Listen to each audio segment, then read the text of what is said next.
Isang mabiyaya at mapagpalang araw po sa ating lahat. Welcome back po dito sa ating YouTube channel at Facebook page. Ako po ang inyong lingkod, Tagapanood TV. At ngayong araw mga tagapanood, talakayin po natin yung napabalita na parang withdraw na o magsisiatrasa na yung mga nagwi-witness patungkol doon sa ikinakaso nila kay Tatay Digong Duterte.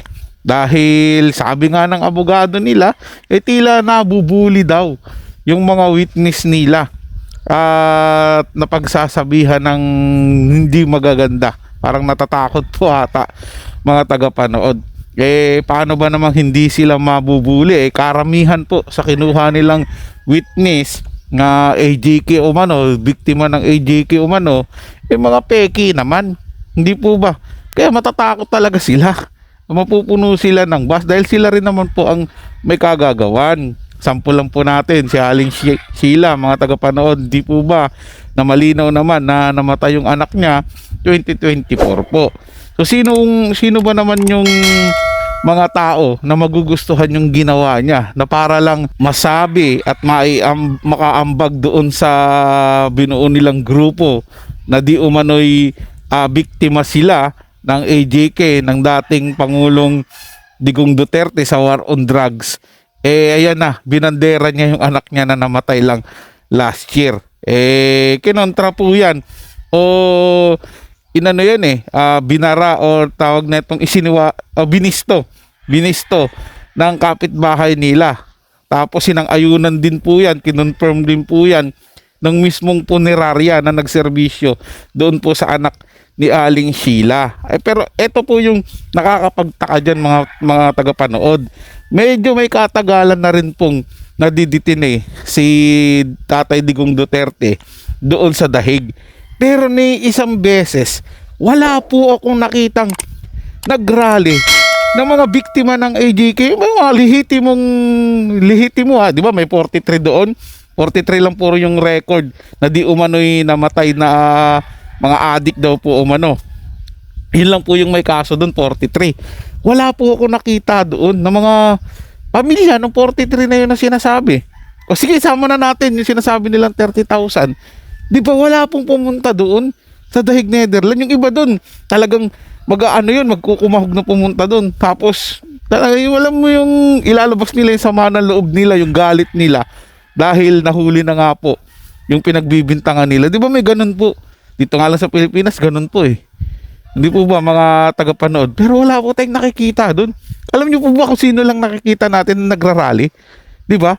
Yung mga Makabayan Blacks na konektado naman sa CPP-NPA na pinabagsak ni Tatay Digong Duterte nung panahon niya. Yun po yung masugid na talagang kumukuha ng mga witness daw nila na ito'y biktima ng AJK. Na sila lang din ang gumawa. Yun po yung nakakapagtaka dyan mga tagapanood O eto, panoorin na natin at bigyan ng komento ang pag-atras di umano ng mga witness. Tila aatras na sa pagiging witness ang tila EJK victims kuno ng mga kakamping. Ayon kina Attorney Conti at sa iba pang mga lawyer ay nabubuli daw ang mga ICC witness kaya daw sila ay magwi-withdraw ng testimony. Papaano ba naman kasi kayo hindi mabubuli? Ang mga ipinipresenta ninyong mga witness ay peke o gawa-gawa lamang ang inyong itinatanim na ebidensya laban kay dating Pangulong Duterte, tulad na lamang nitong kay Aling Sheila na talaga namang nag-trending dahil ang kanyang anak di umano ay nasawi daw dahil sa EJK. Pero maliwanag pa sa sikat ng araw, 2024 lamang ito nasawi. Hayan pa nga ang Hara Funeral Services. Ipinost pa bilang patunay ay mayroon pa silang Facebook post. For the awareness of everyone, this post is intended to clarify things about our post last July 2024. Kami po ay private business na ang trabaho ay magbigay ng serbisyong ayon sa pangangailangan ng pamilyang namatayan. Kami rin po ay humihingi ng pahintulot sa pamilya bago kami mag-post ng picture at funeral service setup ng namatay. Now, yung date po na nakikita nyong ay tama naman po. June 2024 po siya nasawi at July 2024 naman po namin na i-post sa aming page. ito ay hindi edited. Si Mr. Barbacena po ay nasawi sa ospital at reported ito sa Caloocan City Police. Sa mga nagsasabi pong baka i-delete namin yung post, huwag po kayong mag-alala. Wala po kaming i-delete. Kung mawala man po ang post namin ito or ang page namin yun ay dahil tinake down or na-report ito ng mga anti-Duterte. Inuulit po namin, kami po ay pribadong business. Yung phone numbers na nakikita nyo po sa tarpaulin ng nasawi ay business phone numbers po namin at hindi po personal phone numbers ng pamilya.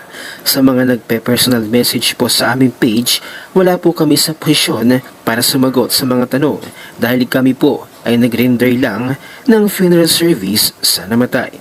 Kung kailangan nyo po ng konkretong sagot, magtungo po kayo sa police station na nakasasakop sa area. We stand for what is right. Maraming salamat po. O diba, paano hindi mabubuli sa Aling Sheila? Sinungaling naman pala. Attorney Conti at ang iba pang kasama mong mga lawyer. Bakit mga fake witness ang inyong ipinrepresenta? Kahit malamang sa malamang, aatras talaga ang inyong kinuwang witness dahil hindi naman pala accurate ang mga information at hindi makatotohanan ang kanilang mga paratang. Kaya ngayon, diretso na lang kayo sa ICC. Kahit maglakad pa kayo sa mga malls or palengke sa buong Pilipinas, walang makakakilala sa mga lawyers na to, lalo na sa mga tanim victim family members nila.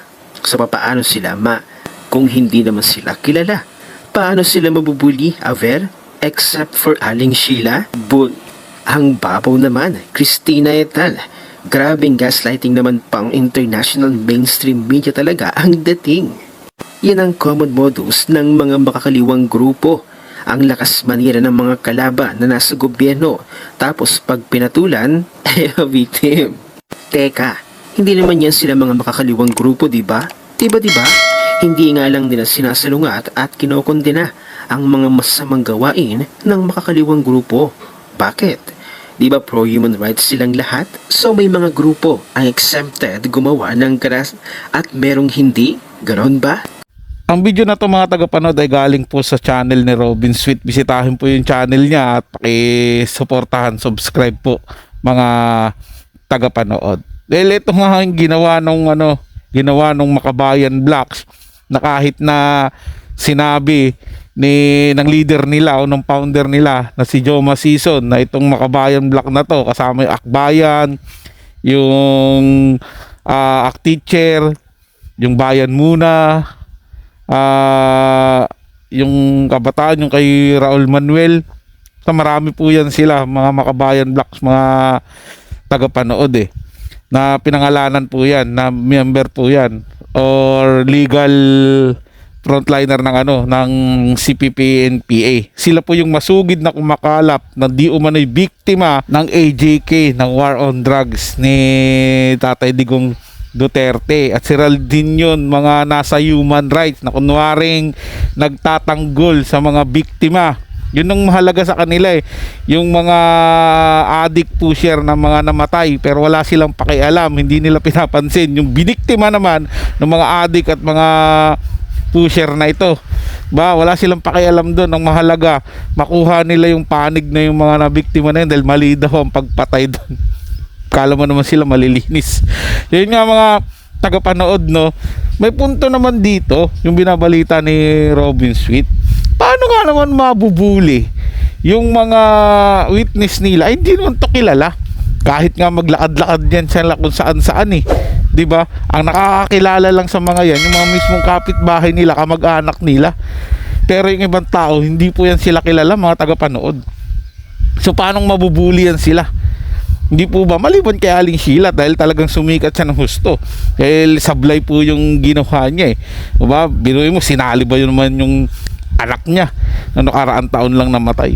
Hindi po ba? Tsaka unang-una, bakit po sila mabubuli kung totoo po yung claim nila? Kaso nga hindi totoo kasi sinisita po sila. Ang hirap po kasi sa kampo nito ni Joma magaling mambaliktad at magaling gumawa ng propaganda. Pag nabisto na, ayan na, ang dami na pong mga hocus-pocus at mga ginawang kabalbalan Tutuloy natin to mga tagapanood. Kahit ang tanging masasabi ni Atty. Harry Roque, goodbye ICC. Pero bakit nga ba? Here is what has been officially established so far on March 11 of the former president.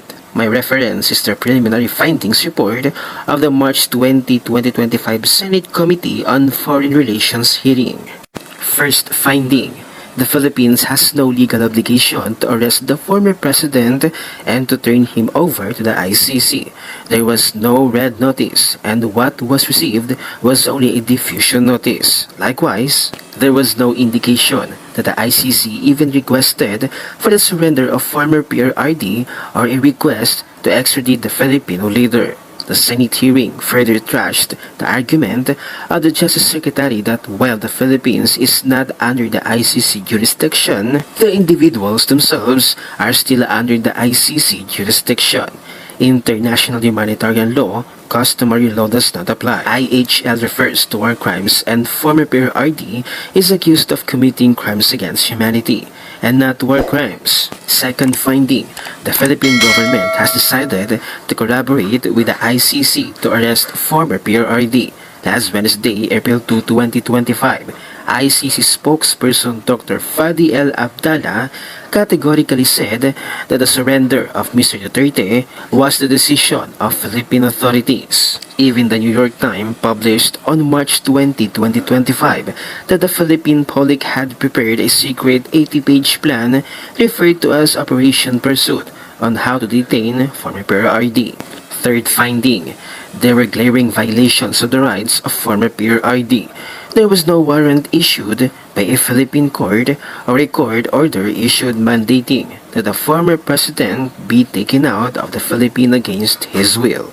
Former President Duterte was also deprived of the right to be visited or have conferences with immediate members of his family. Vice President Sara Duterte, who was the counsel of choice of former PRRD, was not allowed to go inside Villamor Air Base. Former PRRD was also denied to be brought to judicial authorities under Article 59 of the Rome Statute. The Department of Justice was the one which acted as the competent judicial authority. Having said this, our legal proceedings are an integral part of our sovereignty and jurisdiction. The Constitution vests judicial power in one Supreme Court and lower courts established by law. Jurisdiction allows our government to enact a law, legislative jurisdiction, enforce the law, executive jurisdiction, and penalize those who violate the law, judicial jurisdiction. The state can only share judicial jurisdiction with an alien entity under a treaty. We junked our ICC membership 6 years ago. Bad news for the public officials who allowed the ICC to do its bidding have committed culpable violations of the Constitution. Alam nyo po mga tagapanood, baliktarin kahit ano natin baliktad ng mga pangyayari, still illegal pa rin po at hindi makatuwiran yung ginawa nilang pag-aresto at pagpapadala kay Tatay Digong Duterte papunta doon sa The Hague, Netherlands sa ICC para litisin.